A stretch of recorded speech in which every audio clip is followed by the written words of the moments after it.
Bonjour, bienvenue dans le MAG. Nos invités sont prestigieux, bien que venant de Basildon, une petite ville dans l'est de la banlieue de Londres. Basildon, c'est là où sont nés les Depeche Mode. Depeche Mode qui ont trouvé leur nom grâce à un magazine de mode français, qui ont commencé leur carrière à la toute fin des années 70, à l'époque des nouveaux romantiques, à l'époque où on découvrait les synthétiseurs et tout ça. Depuis, les temps ont bien changé. Dave Gahan, qui est devenu le chanteur, est tombé dans les affres de la drogue, de l'alcool et de tout le reste. Et ça a duré quelques années, ce qui fait que ce groupe, qui était arrivé à faire des tournées dans des stades colossaux aux États-Unis, était complètement oublié. C'est donc normalement l'heure du retour, le retour du Phénix, puisque Ultra, le nouvel album de Depeche Mode, eh bien c'est l'album du retour, un album produit par Tim Simon de Bomb the Bass, un album où on retrouve les vocaux brillants de Dave Gahan et les compositions de Martin Gore, un groupe donc Depeche Mode que notre ami Fon a été rencontré. Voici donc Depeche Mode dans le MAG.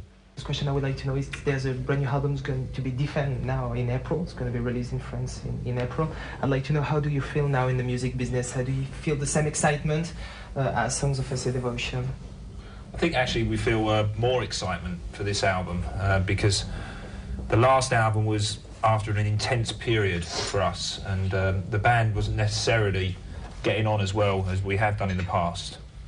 I think this album, because it nearly didn't get released, because we didn't know if the band could continue, I think in some way this is like our first single again. It's very exciting, and the response we've had to Barrel of a Gun is fantastic.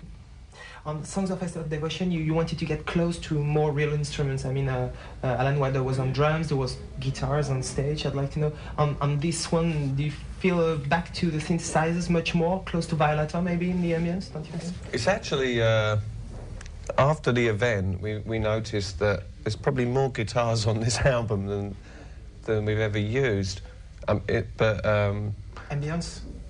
of the guitar? Yeah, it's more about ambience, really. We don't really... it's not about the type of instrument that we use.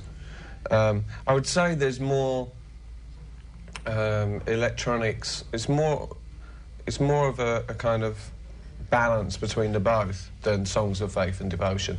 Songs of Faith and Devotion was actually very programmed. It's just that it had the kind of overall effect of appearing This one's more minimal. I think the guitar was, made more of on the Songs of Faith and Devotion project. It was, more predominant. This time it's, more of a balance. And we actually used quite a few drummers. We used a friend of Dave's, the guy from Cannes. Jackie Liebertzeit. And you've chosen Tim Simon for the production, yeah, which is well known for kind of dance tracks. So was it difficult? Were you fighting on studio to get the balance right? He's too cool to fight. I've prepared my stuff. Tim just couldn't get enough though. Yeah, I mean, everything counts really. The thing is, he never let us down.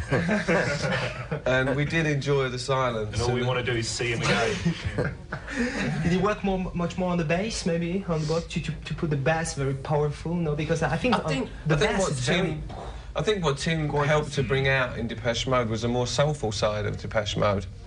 That's always been there, I think. It's always been there in Martin's words and melodies and in my voice, but it's more predominant. The vocal melody is very strong with Martin, and I think that's come out a lot more on this record. It has a lot of space around it. It's able to kind of like glide freely rather than sort of be cluttered. On Songs of Faith and Devotion, I think the only song really where that kind of worked was Condemnation, where the vocal, could carry the melody. And I think on this album, it's a very sparse sounding record, really. Even though there's a lot of things going on, it's kind of like, Songs of Faith and Devotion was more bombastic. It was like I was always struggling against the instrumentation. It was a bit of a fight. And you were rejected in a way the 80s on Songs of a Devotion because it was live ambience in a way. And this one, do you think that we are going back maybe to the 80s ambience? I mean, we are back to maybe techno-pop stuff. I was thinking more 50s. It's all about reverb. It's all about reverb. We probably overdid the reverb on Songs of Faith and Devotion, the ambience, that kind of, There is actually, Tim, it's a good question actually, because Tim, of course, is a very big Depeche Mode fan of old, and I think he actually used quite a few, not of the old sounds, but the feeling of the old sounds on this album. So it's quite a good mixture, really. It was nice to work with someone who really understood our history, as well as the current situation. It was more of a fan's perspective. Okay. More of a, I'd like to know how Alan Wilder left the band. So can you tell to the French public, because it's your first interview for this record, why did he left? The problem was, as soon as he did drumming, we knew he was over. He combusted. You're gonna have a new drummer on stage? Yeah. Anton Corbin. Anton Corbin, the photographer, is gonna play. He's in training, but we don't know if he can make it or not. If he's going to be good enough. He did a TV with us last week, and he's doing another one with us this week. You know, it's his dream come true. He's wanting to be in a band for years. I know he made lots of photos of you. He has a book, and Dave, your picture on it. Yes. Alan, what have you got news from Alan? Is he going to recoil, or is he going to play? We shan't be working with Alan again.